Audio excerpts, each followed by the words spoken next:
spoiler-free first thoughts. It's not as big of a dumpster fire as last season by quite a bit, which I appreciate. It's still not good storytelling, in my humble opinion. Hello, and welcome back to Embodying Mystical Mac. If you're new here, thank you so much for joining. If you're returning, I already said welcome back. Today, if you are listening on the podcast, you want to hop over to YouTube just to check it out. I've got a new setup. I'm quite proud of this one. It's actually like my most YouTube-y one ever, where I actually like put stuff that I love around me more pointedly.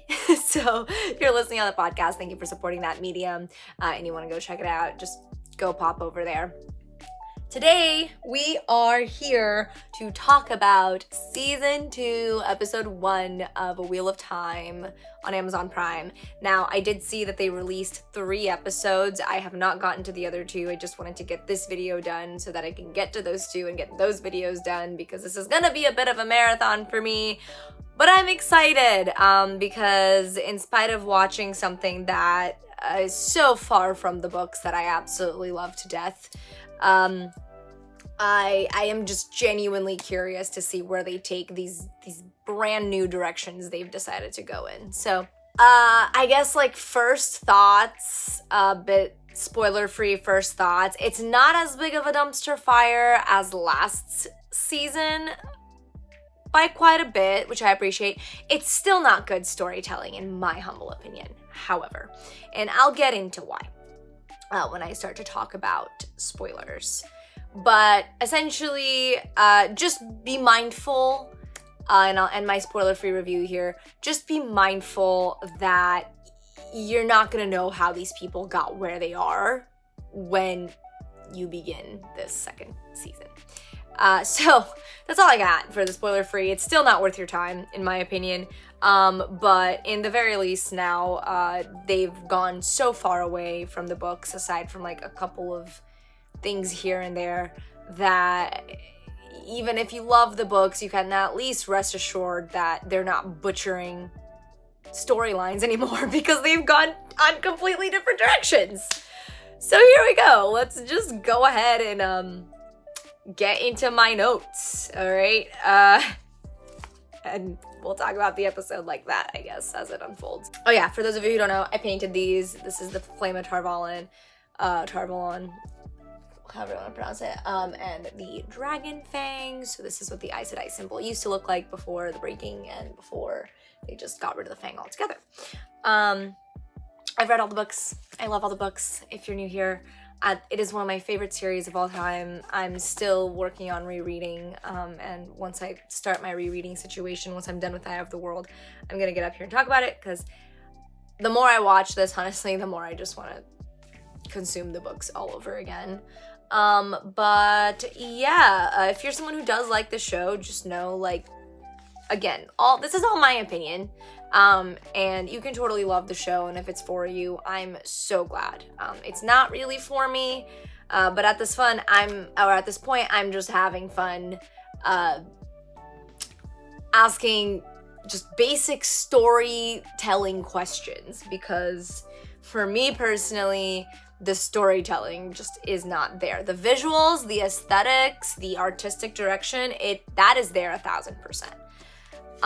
So let's just get into it, okay? I'm just gonna go with my notes in order, because I take them in order as the episode is going. So the cold open to me was interesting. It was by far the most interesting cold open that we have had recently. If you don't know what I'm talking about, a cold open is just the opening portion of the episode. Typically, you have no idea what the hell's going on in this cold open. It's called a cold open because it's supposed to kind of like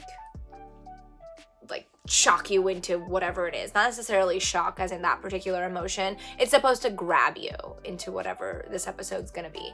But typically it's something that's a little bit far removed from the other main storylines going on. So the cold open was interesting, but I was heavily distracted by the question of why, and who is this girl? More importantly, why?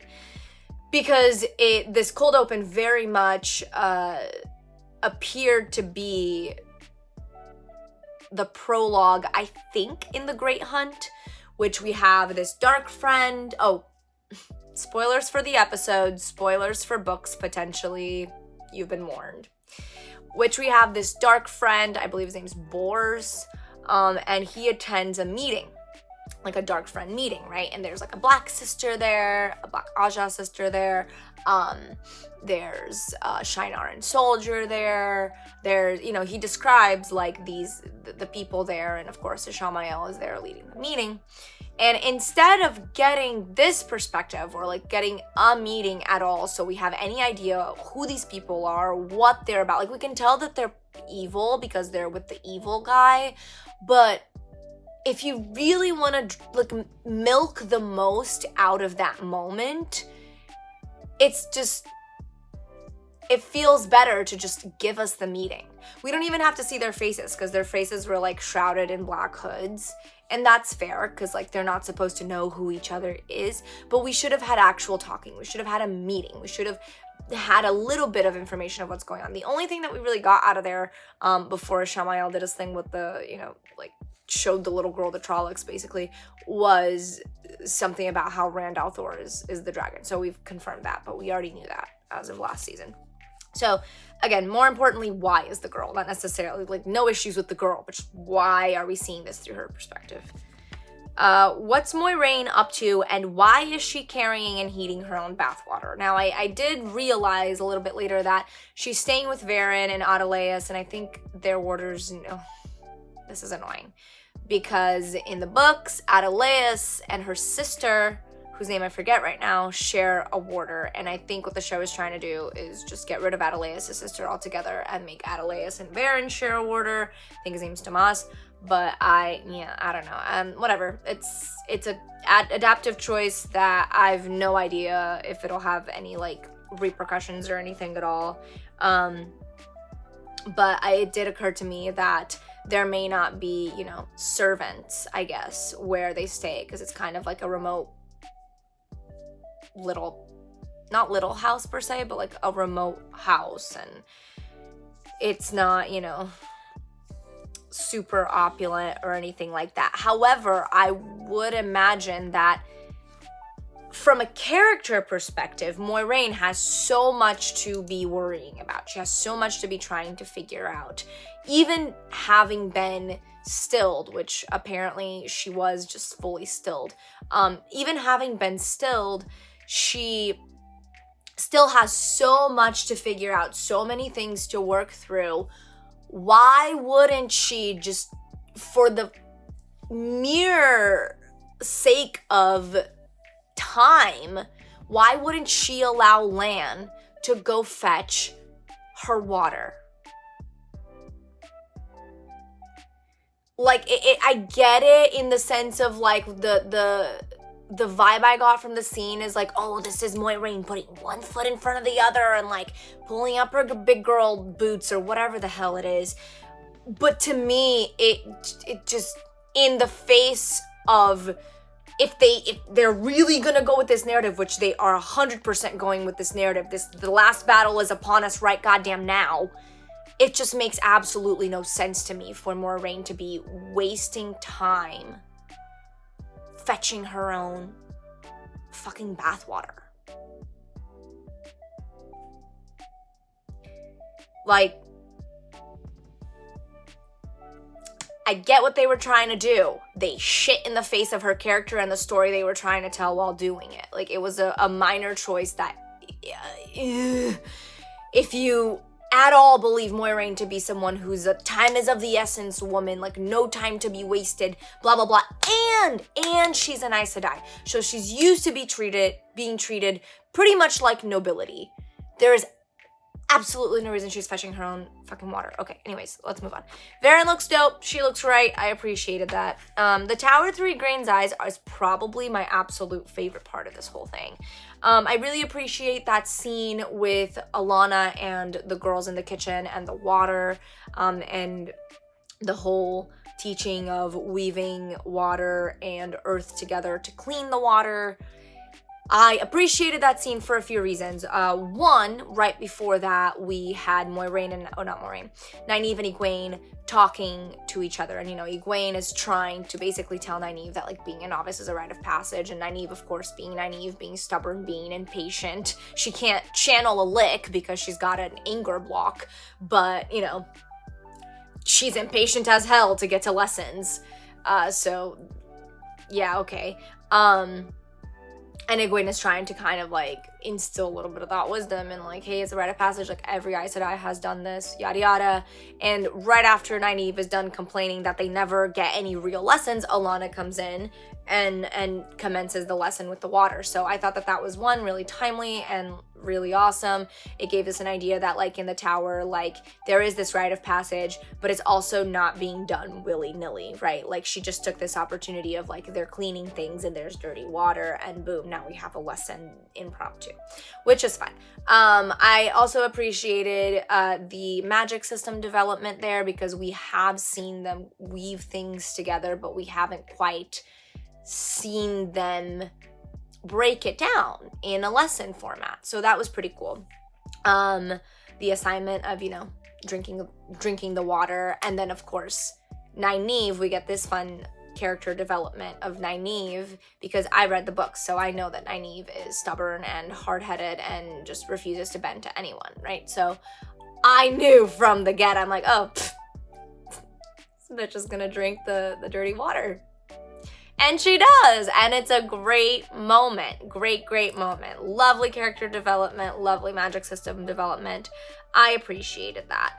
I don't know how to feel about the scene where Egwene is picking up dishes in the rooms, and she essentially witnesses Alanna and her two warders, doing the deed.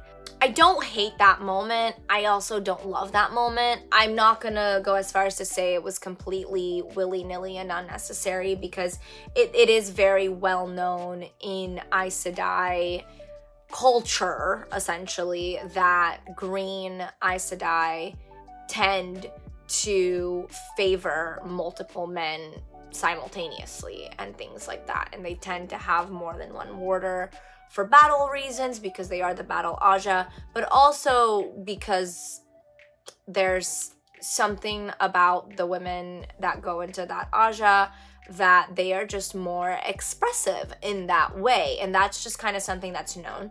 And so I could see that little scene as a little bit of just, like, cluing us into that, because, we don't see a yellow in bed with her two warders or whatever, like, and it's even less common for any one of other Ajas to have more than one. Typically, other Ajas only have one, and the green Aja are the ones that tend to have multiples, that they do tend to be intimately involved with both.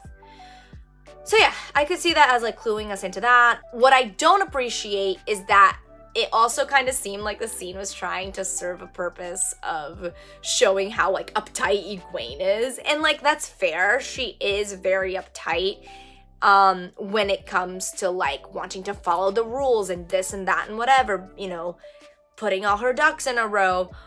But another note that I have a little bit later in the episode, where Egwene comes to Alanna for help, and Alanna thinks she's talking about getting with two lovers, when Egwene is actually talking about mixing the two weaves, right? And that's another moment that I appreciated, because I loved the insight that Alanna gave when she said, oh, in that case, you're focusing on individual sediments of earth instead of a collective. And I thought that was cool, like another cool little magic development, how it all works moment.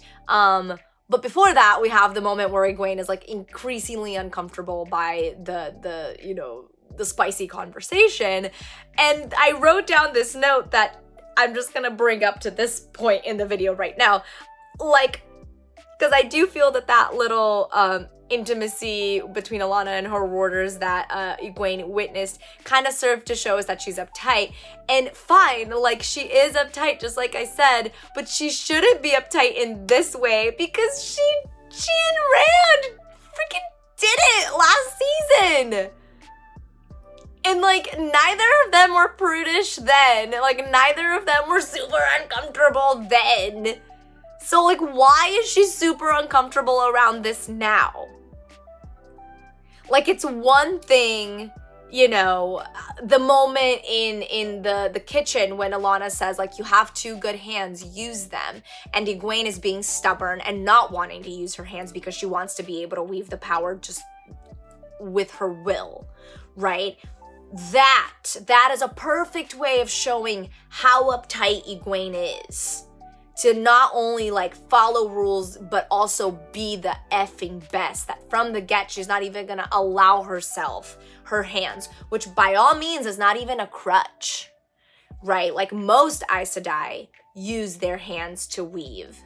And it takes a lot of practice and probably a pretty powerful baseline to be able to weave without your hands. So yeah, I don't know. It's just like, I appreciate that they were trying to show us that Egwene needs to loosen up. I just don't feel that the intimate stuff was, and I'm sorry, I'm not gonna say, you know, the 3-letter words that ends with an X that YouTube, or 3-letter word that ends with an X that YouTube likes to age restrict and stuff for, because yeah, it is what it is. Until I have a Patreon and stuff, guys, I'm so sorry. I'm gonna be like lightweight censoring. So when I say intimacy, I hope y'all know what I'm talking about. I'm sure you do. But regardless, like, that theme just didn't work for me because last season we witnessed her be anything but uptight about that. When they were having the meeting, the Aes Sedai meeting with the Mistress of Novices, Shiriam, that was the blue Aja Aes Sedai with the really cool, like, she had gray hair and she had this like super cool like S in her hair, in her updo when she walked away. That's Shiriam, and she's the Mistress of Novices, so she's in charge of the novices, right? And they're all like having a meeting about Nynaeve, basically. I was just so heavily distracted by the fact that this meeting was happening in an open courtyard and all these women are just standing in a circle around Shiriam. And I'm like, does she not have an office? If that's not big enough, because there's like 10 or something of them, is there not a meeting room that they can have this conversation in private in? Like, make it make sense. That just, I understand that most people maybe might not notice this, but it genuinely just took me out so much because the lack of realism is insane in that. Like, they're literally having a meeting in what appears to be an open courtyard. Can you imagine, like, other novices walking by and all of a sudden just like hearing about this one particular novice that all these Aes Sedai are like obsessed with? Like, Aes Sedai are so secretive about what they value, are so secretive about their plans. They're so secretive to the point that they take an oath of truth. They take an oath that literally binds them so that they cannot lie, and they are still known throughout the land for never quite telling the whole truth. They're known for bending the truth in a way where they never quite utter a word that's untrue, but you're still left wondering if you caught the exact meaning that you were actually asking for. You really think these women are gonna be having a meeting about a very special novice, one of the most powerful channelers that they've seen in like a millennia or some shit, in an open courtyard? And why were there so many of them? If this meeting's so fucking important, why not just one rep from each Aja? But regardless, now I'm getting nitpicky. My critique for that is just have it in Shiriam's office. No business having this out in the open. So distracting, made no sense. Okay. Next, I called this shit. I literally called this shit, didn't I? I said it in my season 2 trailer reaction that they're just gonna bring Loial back like nothing fucking happened, and they're not even gonna explain how he lived the death blade. I knew it! Knew it! Call me a foreteller, my god. How is Loial alive? Somebody for the love of God, explain this shit to me. How is he alive? As far as I remember, he was sliced, if not stabbed, but sliced would have been enough, by the Shadar Logoth blade, by the ruby dagger that Matt was cursed by. My friends, even in general horror movie, fantasy book lore, a cursed blade kills unless otherwise intervened with magic. Where the fuck was the magic to save Loial last season? I don't remember it. And we don't even get an explanation. We don't even get a bad moment of exposition where someone just like, bleh, exposition vomits something about how he survived. Nothing.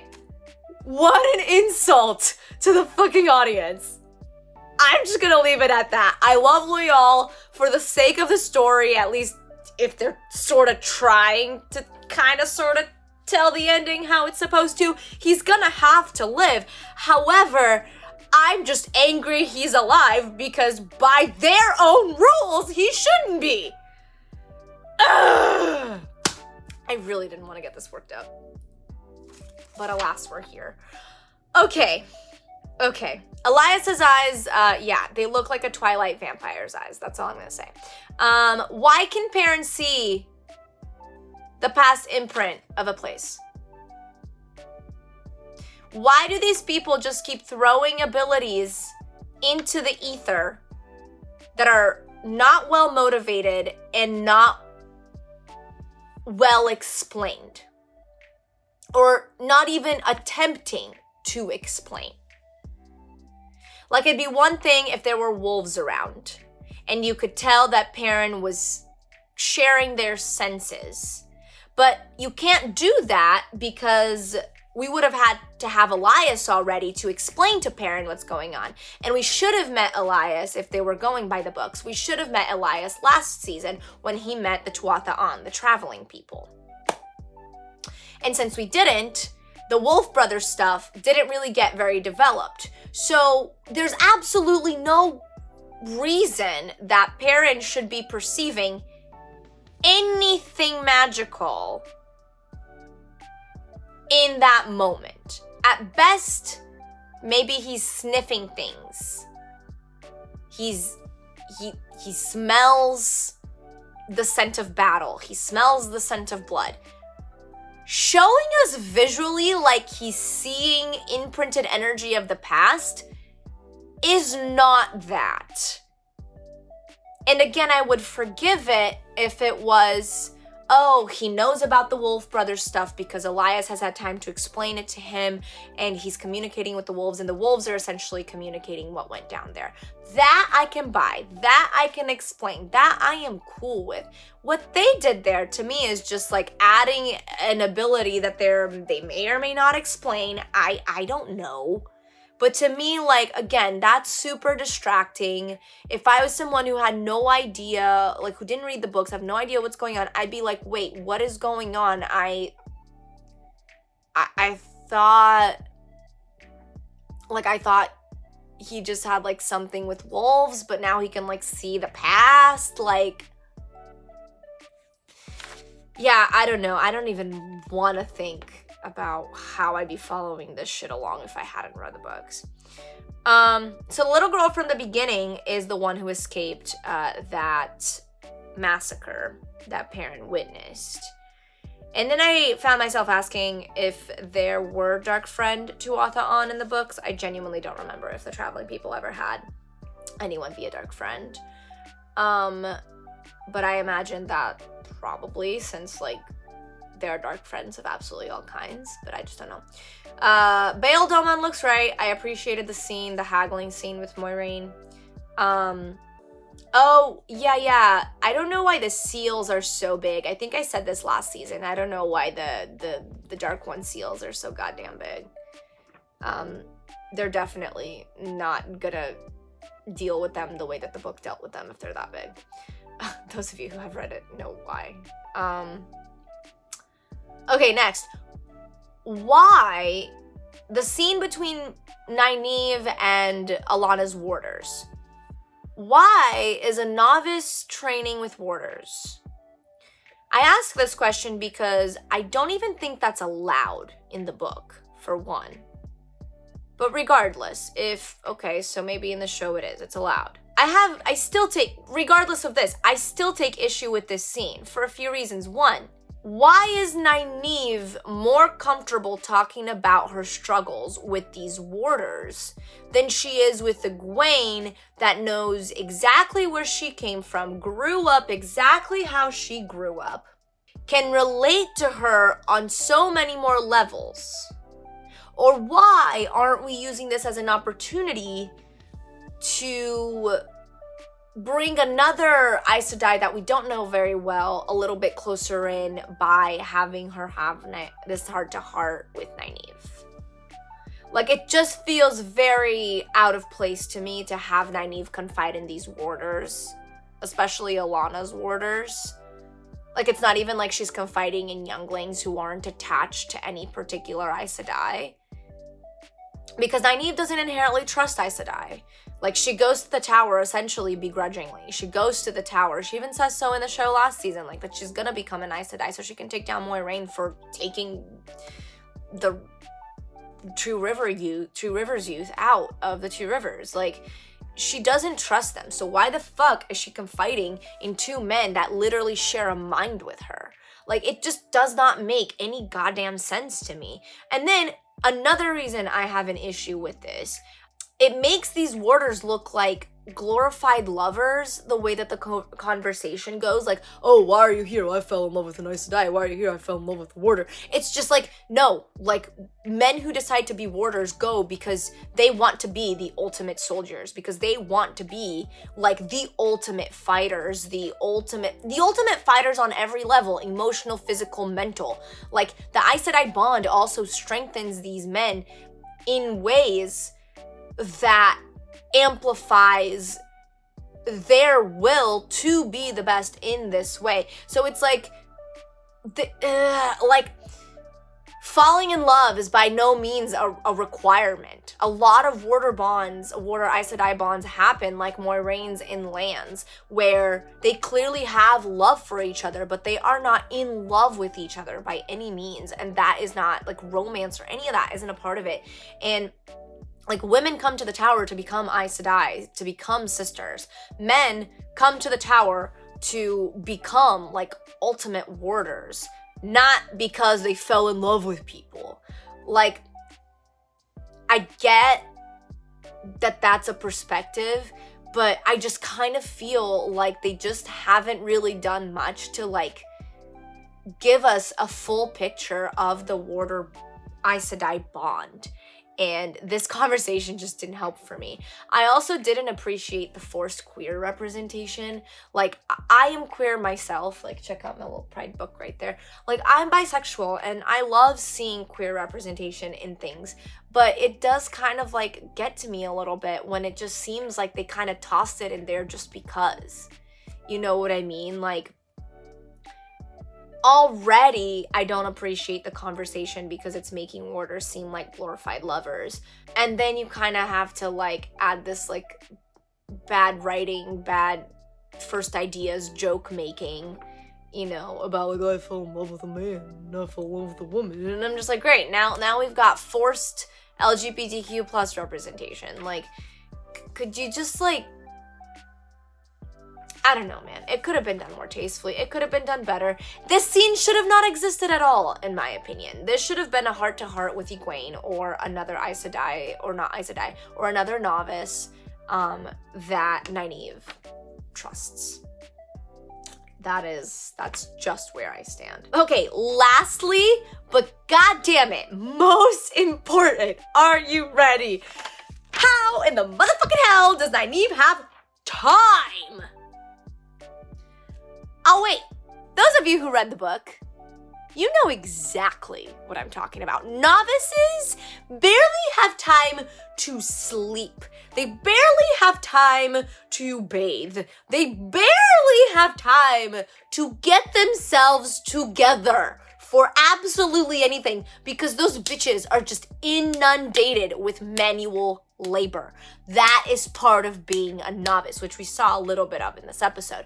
But like, literally, you'll have characters. You'll have Egwene, Nynaeve, whomever the fuck, in the books, like, you know, one of the sisters will reprimand them and give them, like, extra chores. And they'll be like, you know, like, Shiriam will reprimand them, give them extra chores. And they'll be like, oh my god, Shiriam Sedai, you know, if I do this, then I'm going to be really late for once they're accepted. Or maybe not once they're accepted.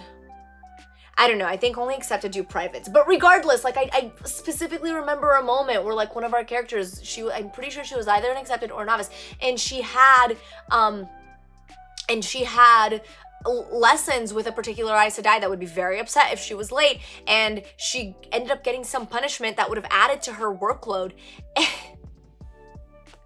the Aes Sedai was basically like, well, I guess you'll have to figure it out, you know what I mean? It's like, where in the fucking, like, tower training nonsense is time for Nynaeve to just dilly-dally with some orders?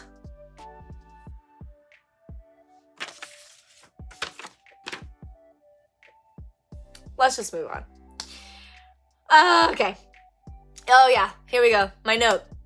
Because this is the part where Alana thinks she's talking about two lovers and Egwene is talking about the two weaves. How in the hell did Egwene and Rand do the dirty last season, and Egwene is now a prude who can't talk about spicy stuff? Like, I don't get it. I don't get it. Okay.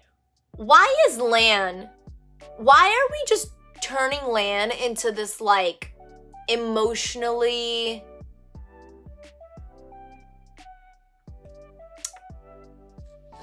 What is the word?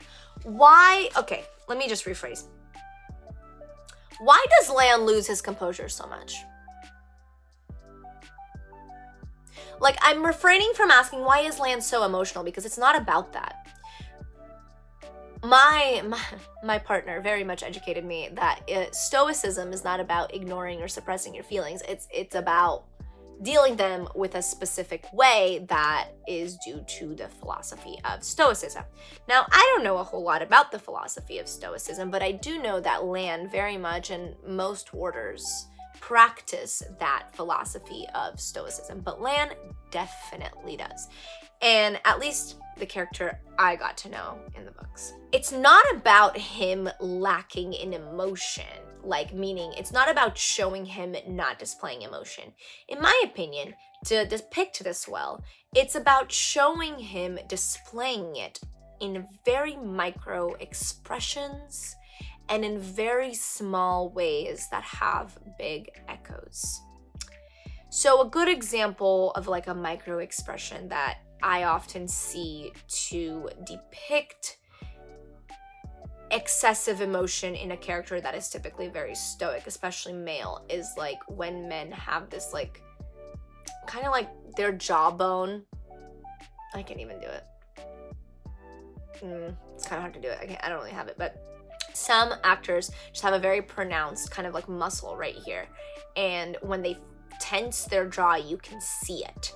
And like when you capture that in a shot where they're irritated or angry or frustrated, but they can't quite show it, or they're just not the type to show it, that is like a really interesting micro expression that is often worked in there, you know. And it's not like this actor's going like, I'm gonna flex my jaw here. No, it's just they're feeling the feelings, and because they're in tune with this quiet strength, quiet but very hot and burning emotions at the center that kind of peek out into these expressions, these things just naturally happen. And the way that I feel like this actor is getting directed is to literally just have outbursts.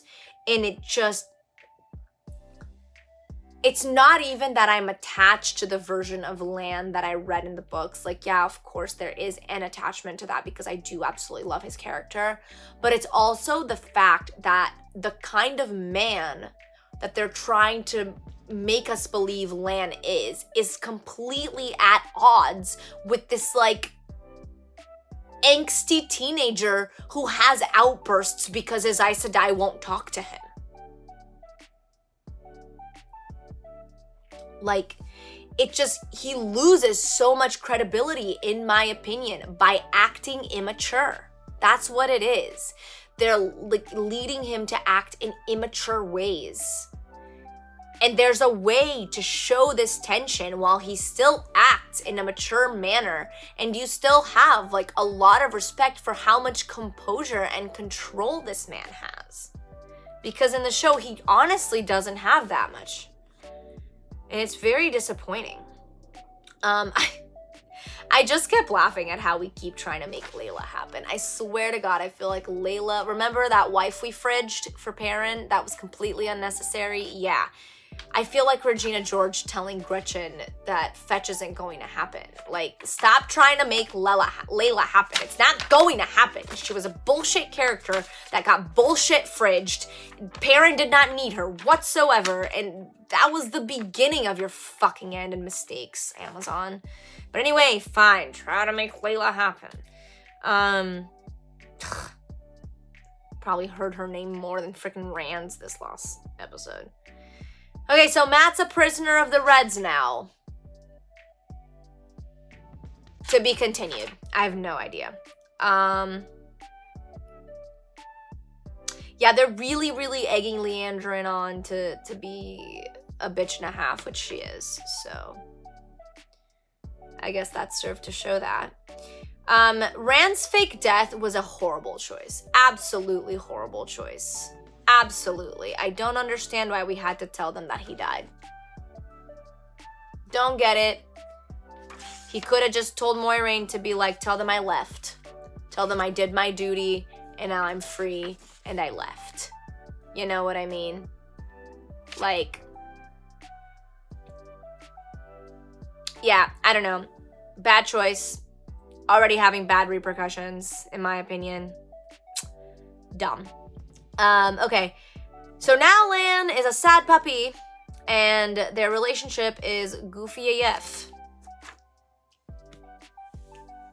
Like, Lan brings the food to the table instead of just bringing it to her in her office, because he is, for some reason, super, immature.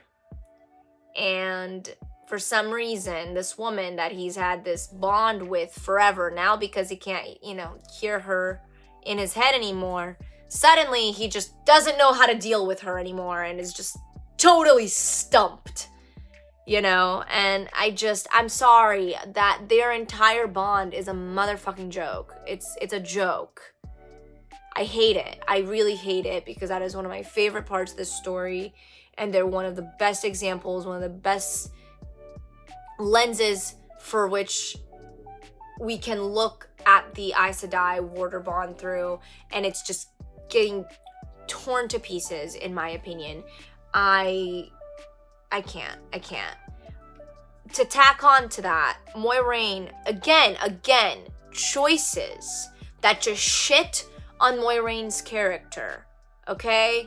Or at least on the character that they're supposedly trying to build, of this blue Aja Aes Sedai that doesn't waste any time, is competent as all hell, is too smart for her own good, very intelligent, very smart, I said smart already, very tactful, very well thought out, doesn't waste time, let's repeat that, because now she's carrying and heating her own bath water for shits and giggles in the beginning. And I get it, she needs exercise, but really? Really? And now, she's just leaving in the middle of the night when she knows for a goddamn fact there are fades out in the night. Just leaving. Alone. I literally wrote, Moiraine would never be that dumb. And I should have added, or reckless. idiotic or stupid, but I already said dumb. So, and you know what would have been great? You know what would have been great? If Lan wasn't written to be super immature and didn't set her plate up at the table and instead went to take it up to her office right as she's about to leave.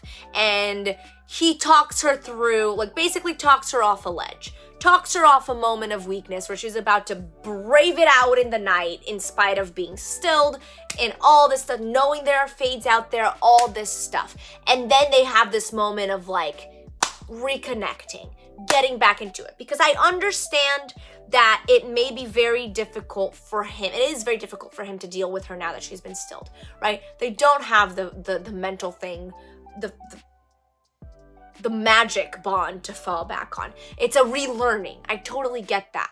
That is valid. All of that goofy shit would have been redeemed, would have been 100% motherfucking worth it. If maybe, just maybe, they were smart enough to not have her go out into the night and be a dumbass bitch, but instead to have her almost do it and have Lan be the one who goes, hey girl, bad plan, Stan. Don't do it.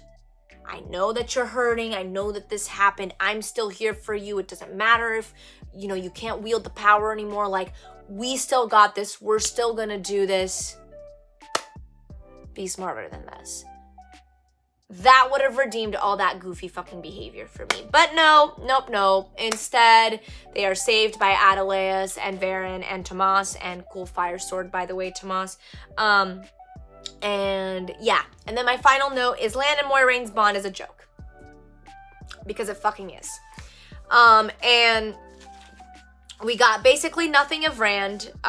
In the preview for the second episode, again, call me a foreteller, my fears were confirmed. They are going to make Selene, i.e. Lanfear, an actual motherfucking love interest. Now, whether they're gonna like write it out and make her betray him at the last minute, or they're gonna write it out and he finds out that she's a Forsaken, but then it turns out that she's actually like for reals in love with him or something and doesn't betray him. I don't even fucking know. I don't know how it's gonna go. I have no idea. They are not telling the story of the Wheel of Time anymore. They are telling the story of Rafe breaks the Wheel of Time and now we have a pile of shit, but this shit smells better than last season's shit. That's what we've got going on right now. So, those are my thoughts. I genuinely tried to be as constructive as I possibly could be. I think I was pretty constructive. I still had my own little outbursts here and there.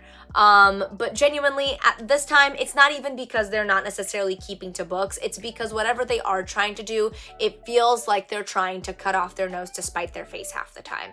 And my partner said it best. He was like, it's not as bad as last season, but it's still not great storytelling. And I have to agree, it's still not great storytelling, which sucks because they had the holy grail of how to tell this story well. And they decided to go, into the fire with you. So I guess we'll see. We'll see how these stories play out because they are not the stories I was reading. I think probably the only people that are even halfway kind of sort of on par with their corresponding storylines in the book are the girls in the tower. I am excited to see Elaine, though. Let's end this with a positive. Looking forward to things. I'm excited to see Elaine. I think she looks right, so I'm excited to see her acting and, you know, those things. I'm excited to see how she plays being the daughter heir and all that. In spite of being highly distracted by the why the hell is the little girl question in the beginning, I am kind of interested to see if she'll pop up again. Definitely didn't see them like taking this angle of Ishamael like humanizing Trollocs to this child. So in spite of myself, I was very intrigued by that particular aspect of it. I'm interested to see what they reveal like regarding dark friends and things like that. I'm definitely interested to see more tower stuff, especially more weaving, hopefully a little bit more lessons.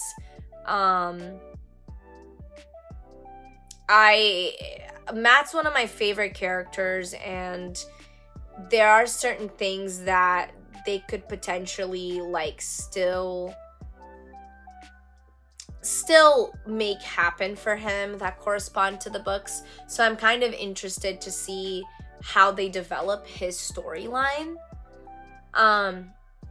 Yeah, like other than that, I'm not gonna lie, I didn't groan as much as I was groaning last season, but like I read to you, the things that I wrote down are things that genuinely really like took me out of moments, took me out of the story, took me out of the magic, of the suspension of disbelief.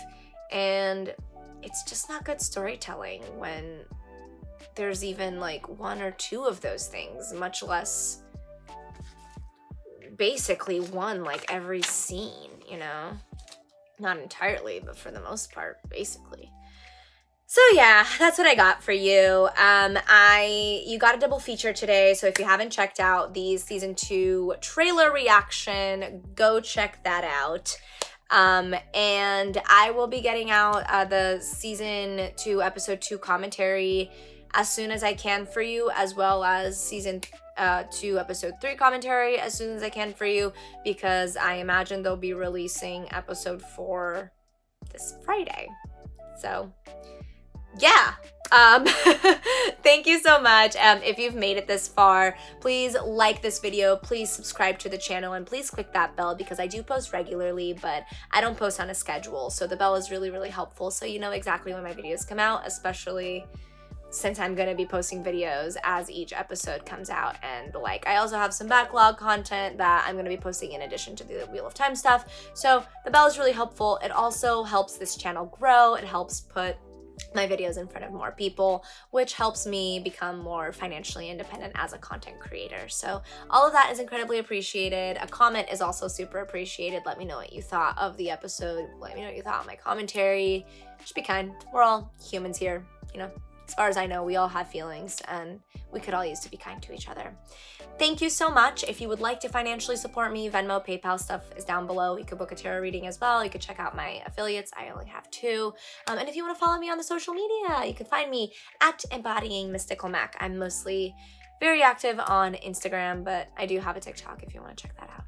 And thank you so much. I'm excited to bring you more Wheel of Time content.